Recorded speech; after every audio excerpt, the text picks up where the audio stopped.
The letter arrived on a Tuesday morning in March, exactly 9 months after Admiral Morrison's unexpected appearance at Danny's diner. Sarah almost threw it away without opening it, assuming it was another piece of junk mail or a bill.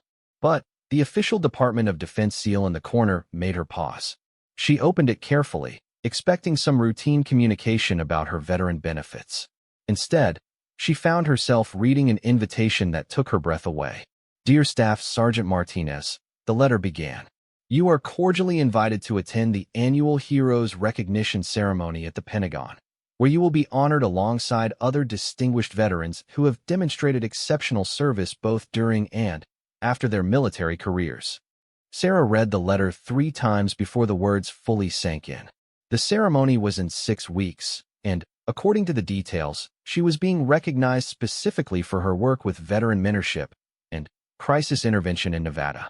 Her hands were shaking as she pulled out her phone to call Rebecca Walsh. "Rebecca? It's Sarah.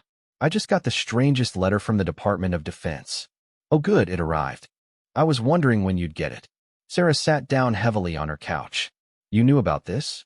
"I may have submitted a nomination packet a few months ago," Rebecca said, and Sarah could hear the smile in her voice. "Sarah, what you've done here in the past year has been incredible. The mentorship program, the crisis intervention work, the coffee group at Danny's. You've helped more than 30 veterans find their footing again." "Rebecca, I can't go to the Pentagon. I'm not ready for something like that." "Why not?" Sarah struggled to find words for the anxiety that was building in her chest. "Because I'm still figuring things out myself. Because half the time I feel like I'm barely keeping it together. Because people like Linda and her friends still look at me and see a failure who couldn't make it in the real world."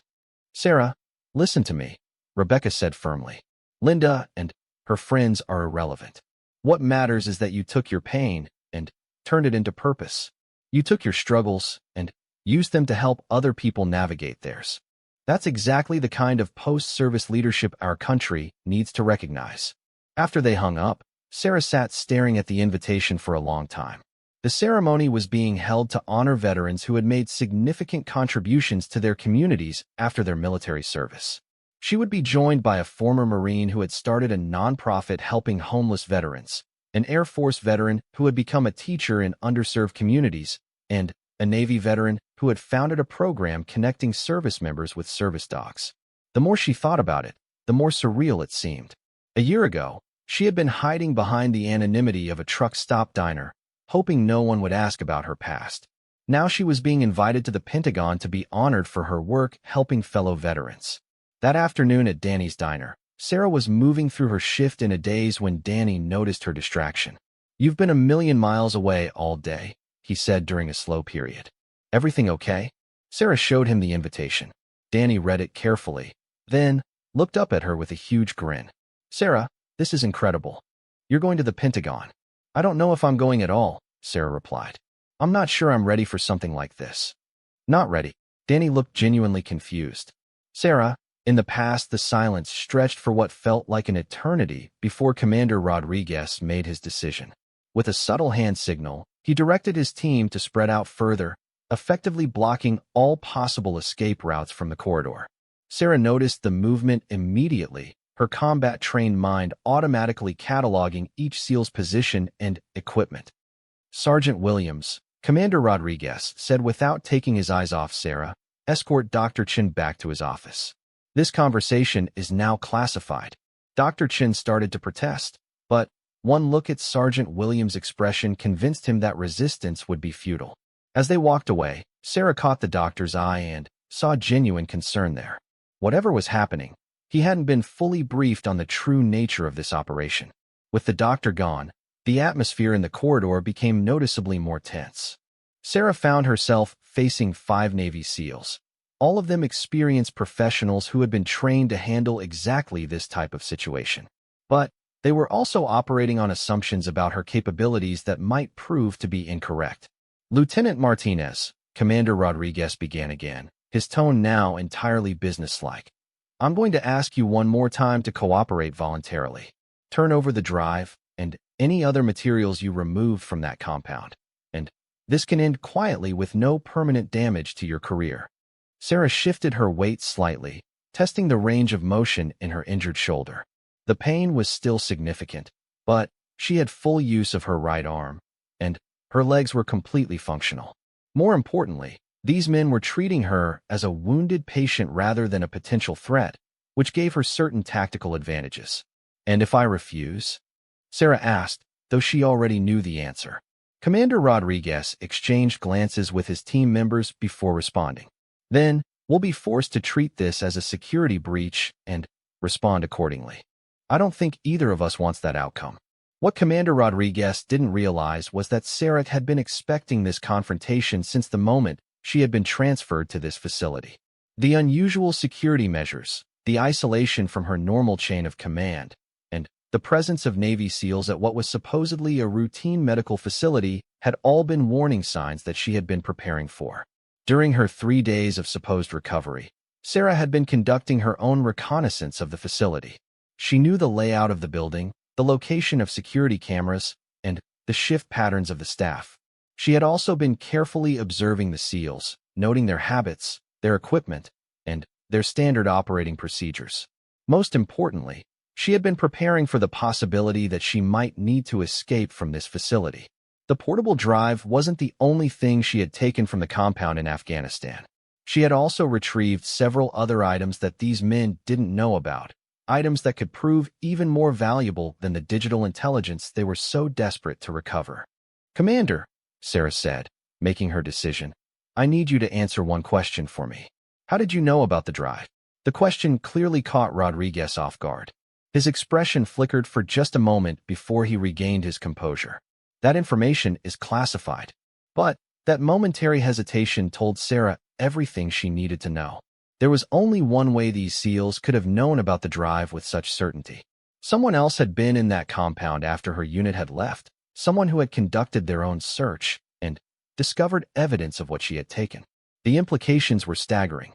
The compound had been destroyed by airstrike within hours of the extraction operation, supposedly to prevent enemy forces from reoccupying it.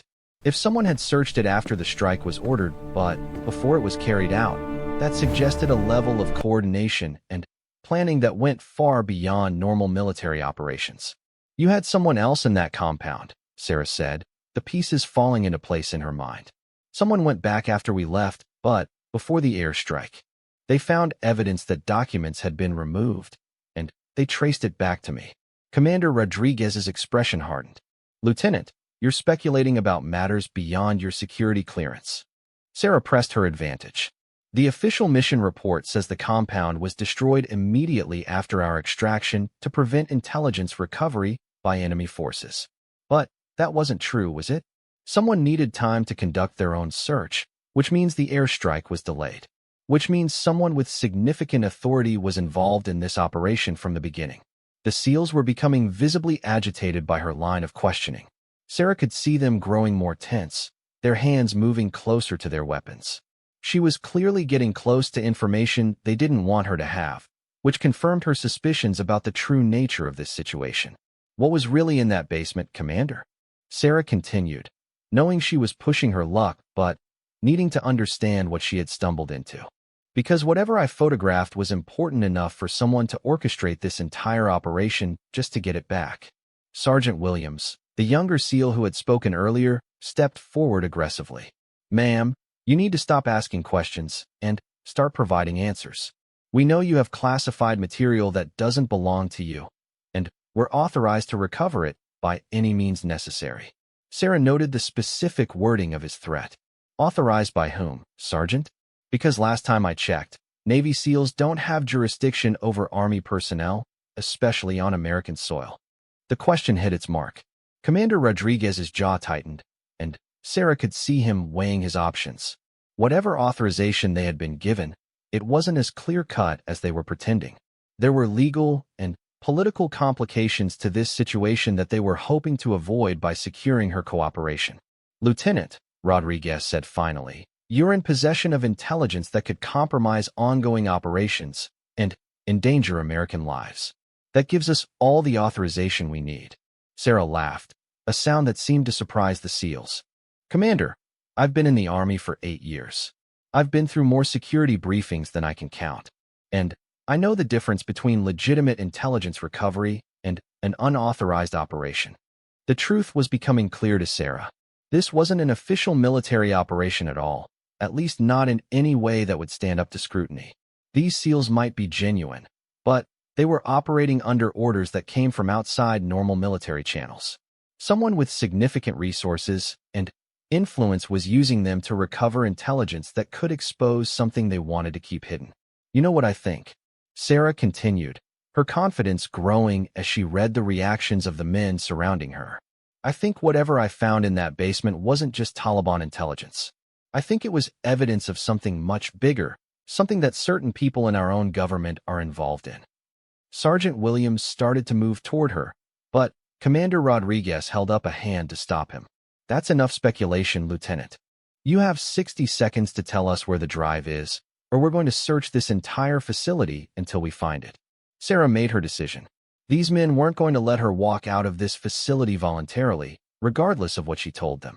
They had been sent here to recover the intelligence and to ensure that she could never reveal what she had discovered. The only question was whether they planned to kill her outright or simply make her disappear into the military justice system on fabricated charges. But they had made one critical error in their planning. They had assumed that a wounded female soldier would be easy to intimidate and control. They had underestimated both her capabilities and her determination. Most importantly, they had given her 3 days to prepare for this confrontation. Commander, Sarah said, reaching slowly into her pocket, I think there's something you should know about the intelligence I recovered. All 5 SEALs tensed, their hands moving to their weapons as they watched her movement. They were expecting her to produce the drive, or possibly a weapon. What they weren't expecting was for her to pull out a small electronic device that looked like a modified cell phone. This is a dead man's switch, Sarah explained calmly. If I don't check in with my contact every 12 hours, or if my biometric readings indicate that I'm under severe stress, a complete copy of everything I found in that compound gets uploaded automatically to multiple news outlets and congressional offices. The effect of her words was immediate and dramatic. The SEALs froze, their training warring with the realization that killing or capturing her might actually make their situation worse rather than better. Commander Rodriguez's face went pale as he processed the implications of what she had just told him.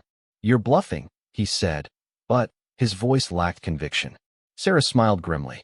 Commander, I spent 2 tours in Iraq and 1 in Afghanistan. I've been shot at by professionals, and I've had to make life-or-death decisions under pressure. Do I really seem like someone who would bluff about something this important? The device in her hand was actually a modified emergency beacon that she had rigged during her time in the facility's electronics workshop. It wasn't connected to any automatic upload system, but it was broadcasting her location and vital signs to a contact she had made outside the facility. The threat of automatic disclosure was a bluff, but it was a convincing one. More importantly, the existence of the device suggested that she had been planning for this confrontation much more carefully than they had realized. If she had been able to construct and configure such a device while supposedly recovering from her injuries, what else might she have prepared? Commander Rodriguez signaled to his team to stand down, at least temporarily. What do you want, Lieutenant? Sarah felt a surge of satisfaction. For the first time since this confrontation had begun, she was in control of the situation. The SEALs were still dangerous, but they could no longer simply take what they wanted by force. They needed to negotiate with her, which gave her options she hadn't had before. I want to know who really sent you, Sarah said. I want to know what was in those documents that's worth all this trouble. And I want to know what happened to the other members of my unit after we returned from that mission. The last question seemed to surprise Rodriguez. What do you mean? What happened to your unit? Sarah had been wondering about this since her transfer to the facility. Commander, I was part of a 12-person task force on that mission. I was wounded during the extraction, but the other 11 members of my team were uninjured. Since I've been here, I haven't received any communication from my unit, and my requests for information about their status have been ignored. The implications of her words hung in the air. If she was the only member of her unit who had been isolated and transferred to this facility, it suggested that someone knew specifically that she had taken the intelligence. But how could they know that unless they had been monitoring the team's communications, or unless someone else from her unit had informed them?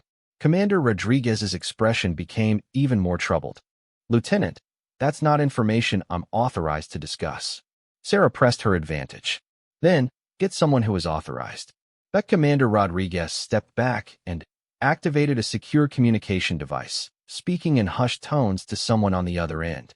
Sarah couldn't hear the exact words, but she could see the tension in his posture and the way his team members kept glancing at each other nervously. Whatever conversation he was having, it wasn't going according to their original plan. While Rodriguez was occupied, Sarah took the opportunity to study the other SEALs more carefully. Sergeant Williams appeared to be the youngest member of the team, probably on his first or second deployment with this unit. His nervousness was evident in the way he kept shifting his weight and checking his equipment. The other 3 team members were older and more experienced, but even they seemed uncomfortable with the direction this operation was taking. Sarah realized that these men might not be fully informed about the true nature of their mission. They had probably been told that she was a security risk who needed to be contained and debriefed, but they might not know the full scope of what she had discovered or why it was so important to their superiors. This gave her an opportunity to sow doubt among the team members, possibly even to turn some of them to her side. If she could convince them that they were being used in an illegal operation, they might be willing to help her expose the truth rather than continue following orders blindly. Rodriguez finished his conversation and turned back to face her, his expression grim. Lieutenant, I've been authorized to share some additional information with you, but only if you agree to certain conditions. Sarah raised an eyebrow. What kind of conditions? You surrender the device you're holding and submit to a complete debriefing about everything you observed during the mission. In return, you'll be given a full briefing about the operation and the intelligence you recovered. Sarah considered the offer carefully. It was clearly a trap of some kind, but it might also be her only opportunity to learn the truth about what she had stumbled into.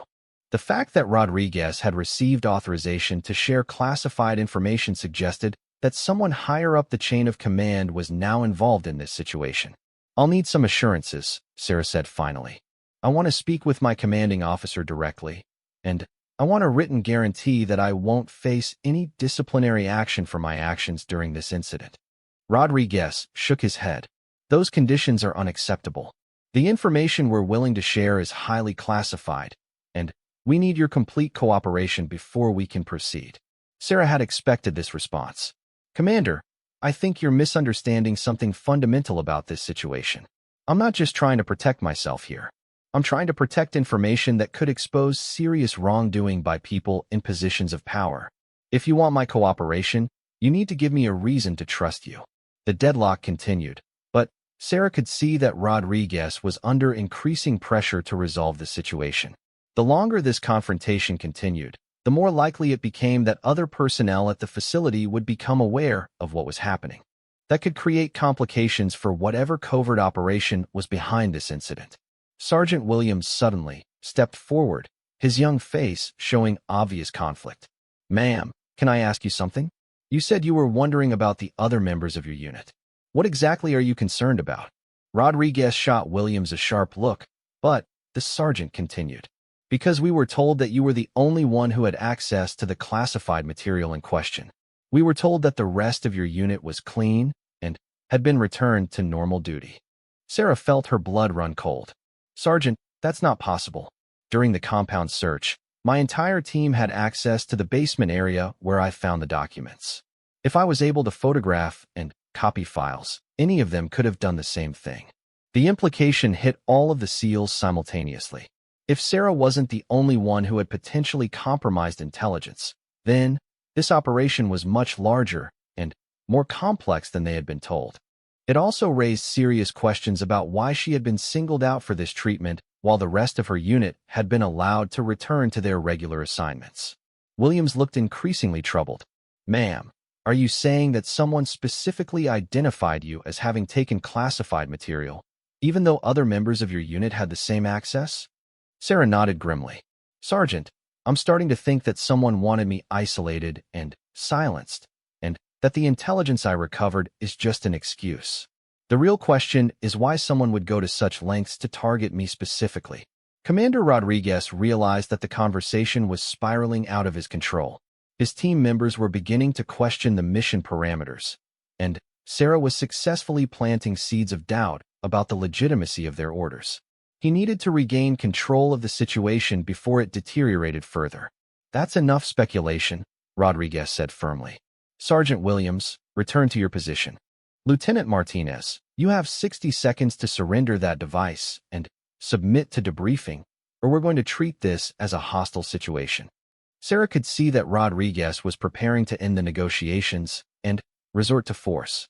The brief window of opportunity she had created was closing rapidly, and she needed to make a decision about how to proceed.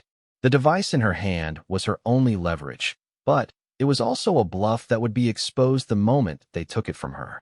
But Sarah had learned something important during this conversation. The SEALs weren't fully informed about the true nature of their mission, and at least some of them were beginning to have doubts about their orders. If she could exploit those doubts, she might be able to create enough confusion to escape from the facility.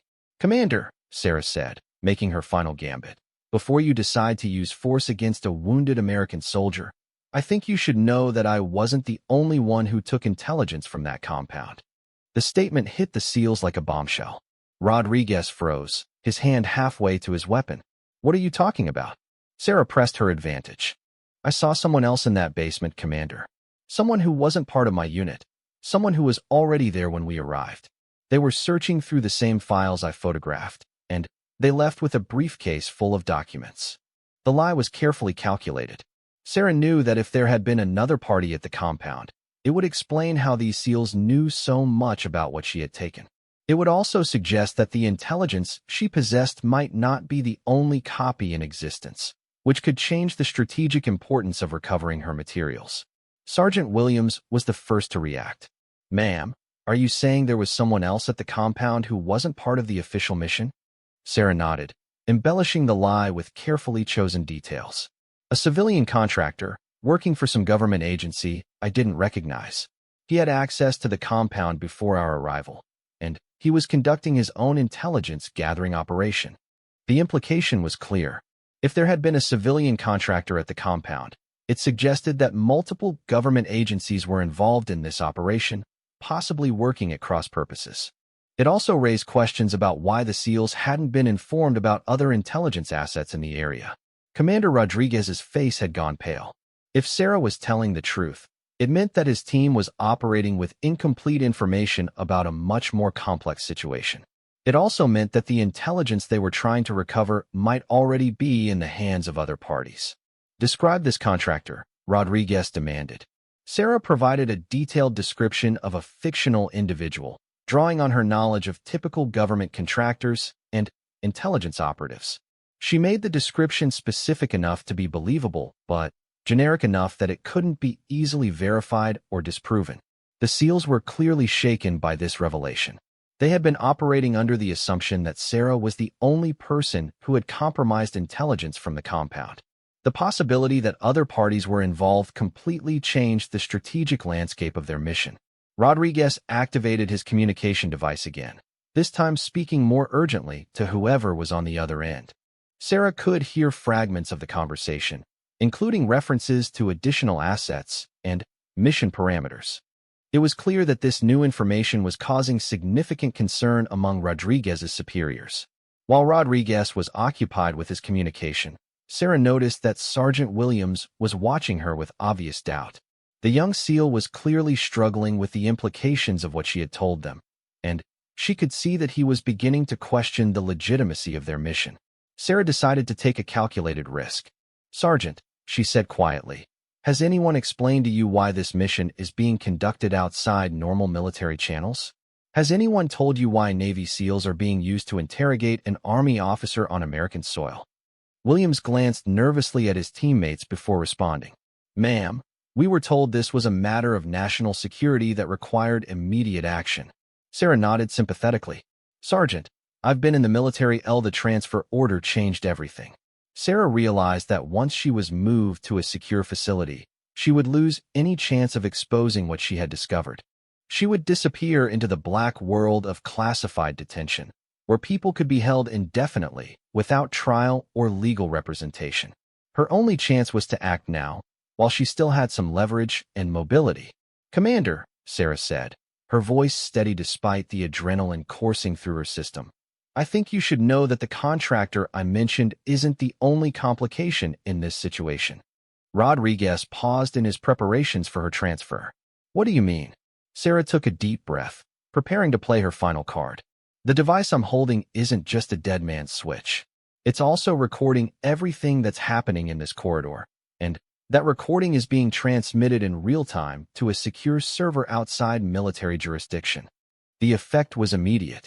All 5 SEALs tensed, their training warring with the realization that their entire conversation had potentially been documented.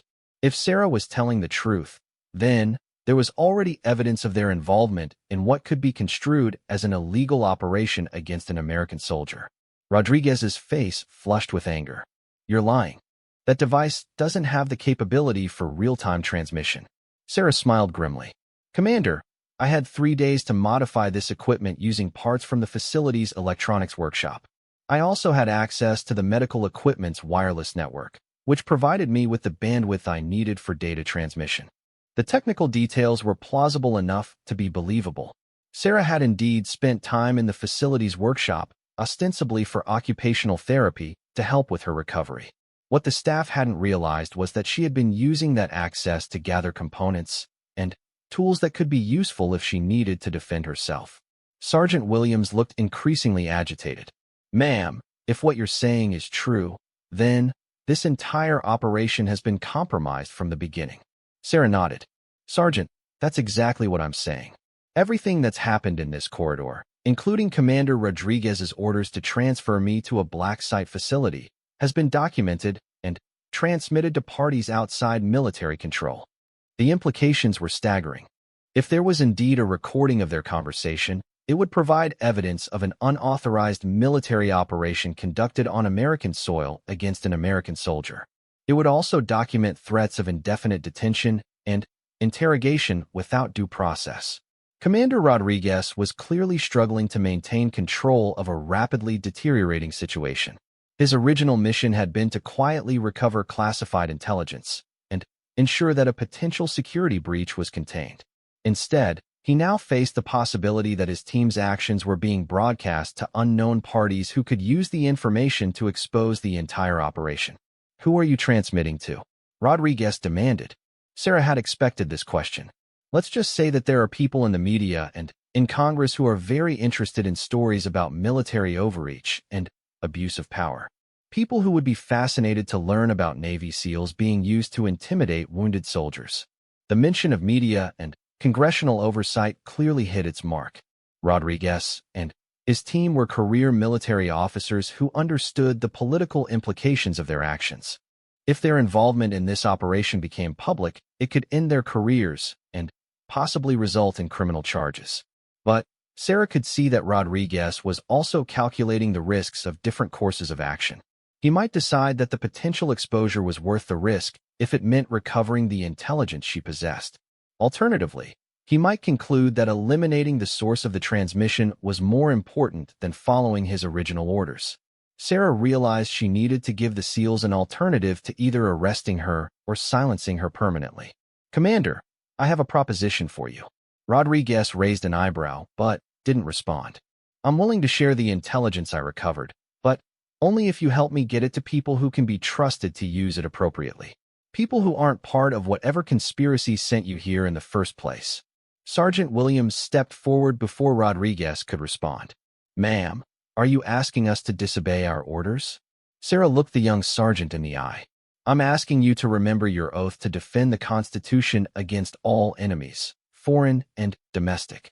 Sometimes that means standing up to people who are giving illegal orders, even if they outrank you." The words hung in the air like a challenge. Sarah could see the internal conflict playing out on the faces of all 5 SEALs. They were trained to follow orders without question, but they were also sworn to uphold the law and defend American values. If their orders were indeed illegal, then following them would make them complicit in a conspiracy against their own country.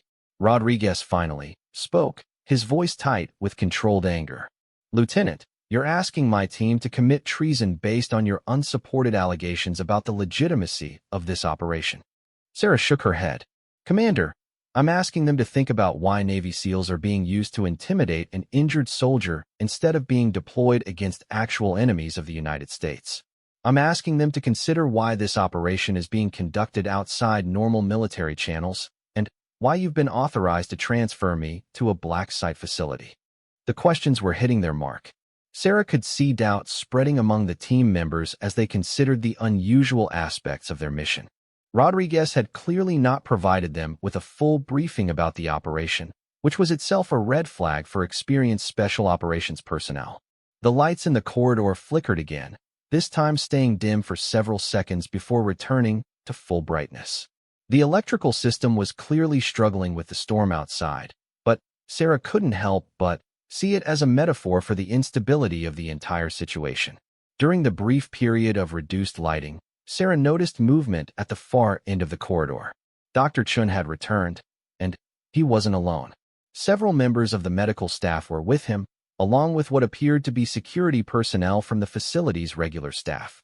Rodriguez noticed them as well, and Sarah could see his jaw tighten with frustration. The presence of additional witnesses would complicate his ability to handle this situation quietly.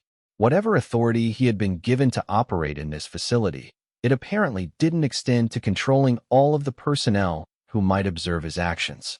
Dr. Chin approached cautiously, clearly aware of the tension in the corridor. Commander Rodriguez, I need to speak with you about Lieutenant Martinez's medical status. Her vital signs are showing dangerous levels of stress, and I'm concerned about the impact on her recovery. The doctor's intervention provided Sarah with an unexpected opportunity. Dr. Chun, I'm glad you're here. These men are threatening to transfer me to an undisclosed facility for indefinite detention, and I believe they're operating outside proper military authority. Dr. Chin's expression shifted from concern to alarm. Commander, is this true? Are you planning to remove a patient from my care without proper medical authorization? Rodriguez found himself facing a new complication. Medical personnel had their own authority and responsibilities that could conflict with his mission objectives. If Dr. Chin filed a formal complaint about the removal of a patient against medical advice, it could create an official record of this incident that would be difficult to suppress. Doctor, Rodriguez said carefully, Lieutenant Martinez is being transferred under military authority that supersedes your medical protocols. This is a matter of national security. Dr. Chin straightened his shoulders. Commander, I've been practicing military medicine for 15 years, and I've never seen a transfer order that authorized the removal of a patient against medical advice without proper documentation and approval from medical command authority. Sarah realized that Dr. Chun was providing her with exactly the support she needed. The doctor's questions about proper authorization were exposing the irregular nature of Rodriguez's orders, and his presence meant that any action the SEALs took would have additional witnesses. Dr. Chun, Sarah said, I've been trying to explain to Commander Rodriguez that I have serious concerns about the legality of this operation. I believe these men are being used to cover up evidence of wrongdoing by people in positions of authority. The doctor looked back and forth between Sarah and Rodriguez. Suddenly, the tension in the corridor reached a breaking point when Commander Rodriguez made a decision that would change everything. Realizing that the situation had spiraled far beyond his original mission parameters, he activated his communication device one final time. Control, this is Bravo Team Leader, he said, his voice tight with controlled frustration. We have multiple complications at the target location, requesting immediate extraction and mission abort. The response was immediate and harsh. Even from several feet away, Sarah could hear the angry voice on the other end demanding that Rodriguez complete his mission regardless of complications. The conversation that followed was brief but heated, ending with Rodriguez's superior giving him a direct order to proceed with Sarah's transfer by any means necessary. Rodriguez looked at his team members, then at Dr. Chun and the medical staff, and finally at Sarah herself. In that moment, Sarah could see him weighing his options and the potential consequences of each choice. He was clearly a man who had spent his career following orders without question, but now he was being asked to cross lines that even his training hadn't prepared him for. Sir, Sergeant Williams said quietly, I formally request clarification of our legal authority for this operation. The request was a bombshell. In military culture, a formal request for clarification was essentially a challenge to the legitimacy of an order. It was a way for subordinates to protect themselves legally while still maintaining the pretense of military discipline. Rodriguez's other team members exchanged glances, and Sarah could see the same calculation playing out on their faces. They were all career military personnel who understood that following illegal orders could result in court-martial and imprisonment, regardless of who had given those orders. Sergeant, Rodriguez said through gritted teeth, our authority comes from the highest levels of command. That should be sufficient for you. Williams didn't back down. Sir, with respect, highest levels of command isn't a legal authorization. We need to see written orders with proper classification markings and approval signatures. Sarah realized that Williams was doing more than just expressing doubt about the mission. He was following proper military protocol for questioning potentially illegal orders. If Rodriguez couldn't produce proper documentation, it would effectively end his ability to compel his team's cooperation. Dr. Chen stepped forward, emboldened by the SEAL's obvious discord. Commander, as the senior medical officer at this facility, I'm formally objecting to the transfer of Lieutenant Martinez. She's not medically cleared for transport, and I haven't seen any documentation from medical command authorizing her removal from my care. The doctor's objection created yet another legal complication for Rodriguez. Military medical personnel had significant authority over patient care, and their decisions could only be overruled by higher medical authority or in cases of genuine emergency. Sarah decided it was time to reveal her final card. Commander, there's something else you should know about the intelligence I recovered from that compound. Rodriguez turned to face her, his expression a mixture of exhaustion and desperation. What now, Lieutenant? Sarah took a deep breath, preparing to share information that could either save her life or seal her fate. The documents I photographed weren't just Taliban intelligence. They were financial records showing payments from American companies to terrorist organizations. Payments that were being laundered through military contractors and defense suppliers. The revelation hit the assembled group like a physical blow. Sarah could see the shock on the faces of the SEALs, the medical staff, and even Dr. Chen. The implications were staggering. If American companies were funding terrorist operations, it suggested a level of corruption and betrayal that went far beyond military intelligence operations. That's impossible, Rodriguez said, but his voice lacked conviction. Sarah pressed her advantage.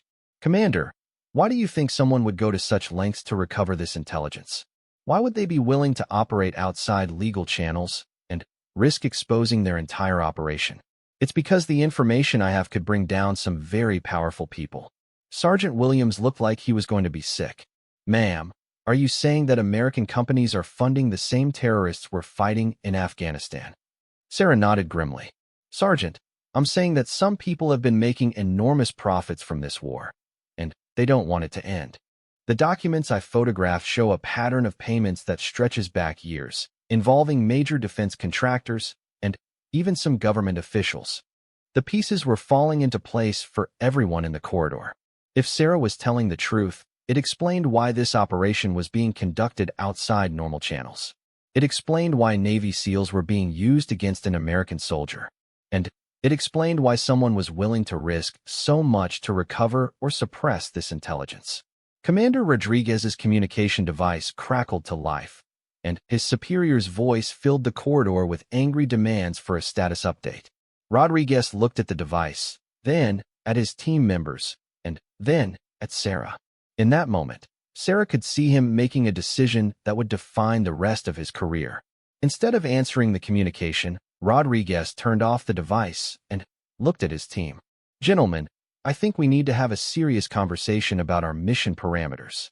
The statement was a turning point. Rodriguez was essentially acknowledging that there were problems with their orders that needed to be addressed before they could proceed. It wasn't a complete surrender to Sarah's position, but it was recognition that the situation had become too complicated to resolve through simple force. Dr. Chun seized the opportunity. Commander, I suggest we all move to a conference room where we can discuss this situation properly. Lieutenant Martinez needs to rest, and We all need time to sort through the legal and medical issues involved. Sarah could see Rodriguez considering the proposal. Moving to a conference room would give him time to contact his superiors and potentially receive new orders. But it would also give Sarah time to present her case more completely and potentially convince more people of the legitimacy of her concerns. I have a better suggestion, Sarah said. Let me contact my original commanding officer and brief him on everything that's happened. If he confirms that I should cooperate with your investigation, I'll turn over everything I have voluntarily. It was a reasonable proposal that would allow everyone to step back from the confrontation while maintaining some face for all parties involved. More importantly, it would put Sarah back in contact with her normal chain of command, which could provide her with protection against unauthorized operations. Rodriguez looked at his team members, all of whom were clearly struggling with the implications of what they had learned.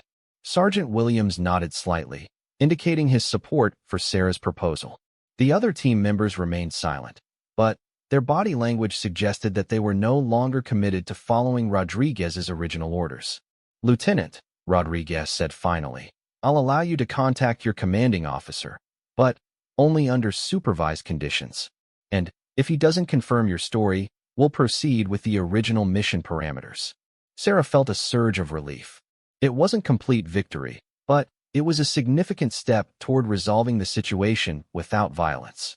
More importantly, it gave her the opportunity to get word to people who could investigate the intelligence she had recovered and potentially expose the conspiracy she had uncovered. Dr. Chin stepped forward. I'll arrange for the call to be made from my office, where we can ensure both security and medical supervision. As the group began to move toward Dr. Chin's office, Sarah caught Sergeant Williams' eye.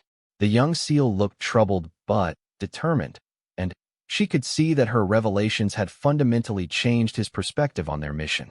Sergeant, she said quietly, thank you for having the courage to ask the hard questions. Williams nodded grimly. Ma'am, I joined the Navy to defend my country, not to cover up crimes against it. If what you've told us is true, then we've all been used in something that goes against everything we swore to protect. The storm outside was finally beginning to subside, but Sarah knew that the Real storm was just beginning. The intelligence she had recovered from that compound in Afghanistan had the potential to expose corruption and treason at the highest levels of government and military command. The question now was whether she would live long enough to see justice done. As they walked toward Dr. Chin's office, Sarah realized that she had succeeded in doing something she had never expected when she first photographed those documents. She had turned a group of Navy SEALs from her enemies into her potential allies. The wounded female soldier they had been sent to intimidate had instead opened their eyes to the possibility that they were being used to protect criminals rather than defend their country. The phone call she was about to make would determine whether this revelation would lead to justice or simply result in all of them disappearing into the black world of classified operations. But for the first time since this confrontation had begun, Sarah felt hopeful that the truth might actually have a chance to prevail. The corridor behind them was empty now, lit only by the flickering emergency lights that had been struggling throughout the storm.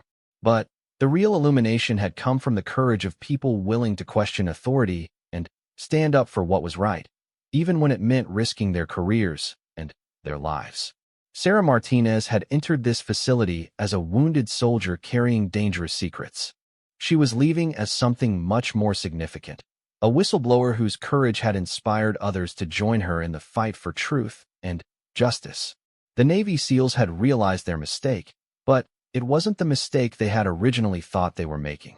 Their real error had been underestimating the power of an American soldier's oath to defend the Constitution against all enemies, foreign and domestic. The truth was finally beginning to emerge from the shadows, and no amount of military authority or political influence would be able to suppress it completely. The wounded female soldier had won more than just her freedom. She had struck a blow for justice that would resonate far beyond the walls of this facility. Arlie trying to assess the situation. Lieutenant, are you saying that you're being threatened or coerced? Before Sarah could answer, Sergeant Williams spoke up. Ma'am, I think we need to stop and reconsider what we're doing here. This doesn't feel right to me. Rodriguez spun around to face Williams, his expression furious. Sergeant, you will follow your orders and maintain operational security. This conversation is classified and must not be discussed with unauthorized personnel. But Williams didn't back down. Sir, with respect, I'm not comfortable with detaining a wounded American soldier without proper legal authority. And I'm especially not comfortable with threatening medical personnel who are trying to do their jobs. The crack in the team's unity that Sarah had been hoping for was finally appearing. Williams' public dissent gave the other team members permission to express their own doubts about the mission. She could see uncertainty spreading among the SEALs as they realized that their young teammate was voicing concerns they had been reluctant to express. The situation had reached a critical tipping point.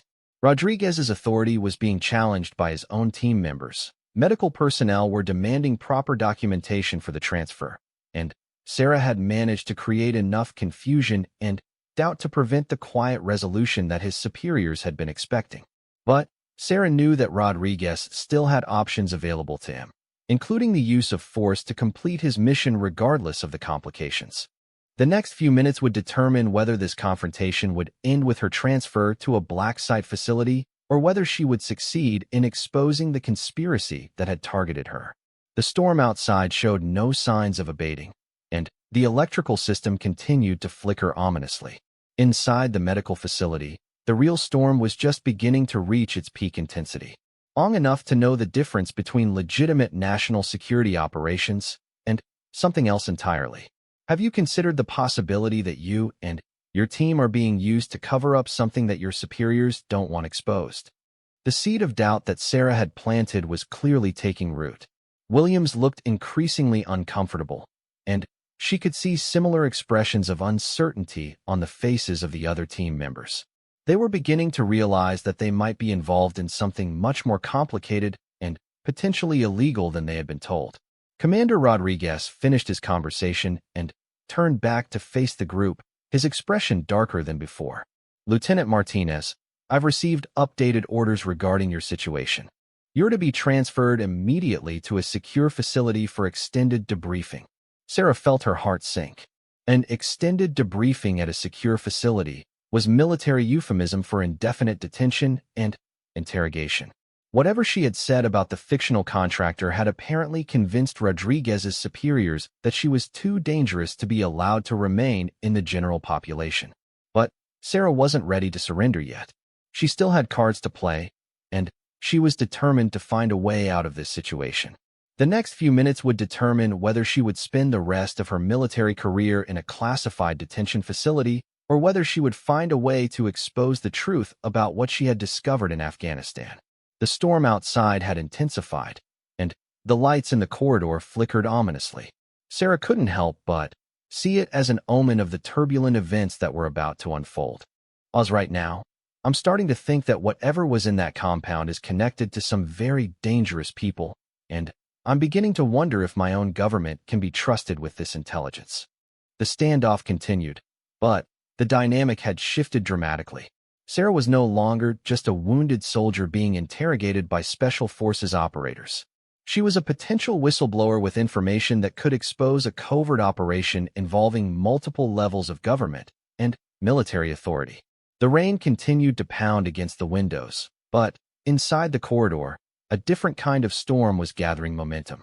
Sarah had managed to turn the tables on her captors, but she knew this was only the beginning of a much larger and more dangerous game. You've single-handedly created the most successful veteran support program this county has ever seen. You've mentored dozens of struggling veterans, prevented at least 3 suicides that I know of, and turned my little diner into a community hub for people who were suffering in isolation. I had a lot of help. Stop, Danny interrupted. Stop minimizing what you've accomplished. You want to know what I see when I look at you now compared to a year ago? I see someone who found her calling. I see someone who took her own pain and turned it into healing for others. As if summoned by their conversation, Marcus walked through the diner's front door. He looked healthier than he had in months, with color back in his cheeks and a confidence in his bearing that reminded Sarah of the young soldier he had been before Afghanistan broke something inside him.